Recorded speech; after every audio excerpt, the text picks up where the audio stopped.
என்ன தெரியும் உங்களுக்கு பஞ்சாயத்தை பத்தி? ஓ யாரு பிச்சை? யார் அவங்க அப்பா வீட்டுல இருந்து கொடுக்குறானா விஜய்? ஓ அவன் என்ன விஜய் அவங்க அப்பா வீட்டுல இருந்து கொடுக்குறானா? ஊர் மக்களிடம் விஜய்க்கு ஓட்டு போடக்கூடாது என மிரட்டிய திமுக நிர்வாகி. உங்க ஆட்சியில உங்களுக்கு பயம் இல்லை தானே, அப்புறம் எதுக்கு இப்படி பயப்படுறீங்க? நாங்க விஜய்க்கு தான் ஓட்டு போடுவோம் என கூறிய கிராம மக்கள்.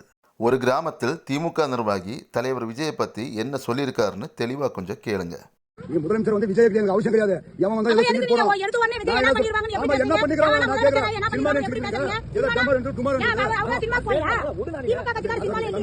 விஜயை பத்தி உங்களுக்கு என்ன தெரியும்? விஜய் என்ன அவன் அப்பா வீட்டில் இருந்தா காசு கொடுக்குறான். இதுக்கு பதில் கொடுத்த கிராம மக்கள், விஜய் அவரோட சொந்த காசுல செய்யறாரு.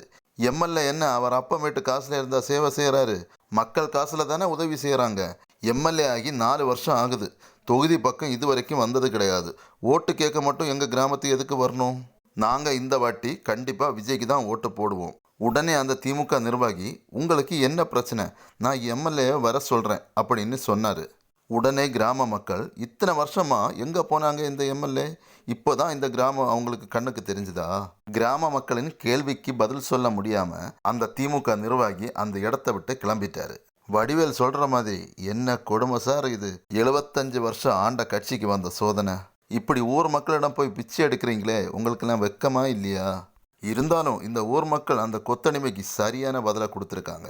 விஜயெல்லாம் எங்களுக்கு ஒரு ஆளே இல்லைன்னு சில அமைச்சர்கள் சொன்னாங்க. இப்போ ஏன் இப்படி போய் பிச்சை எடுக்கிறீங்க? 4 வருஷமாக எங்கே சார் போனீங்க?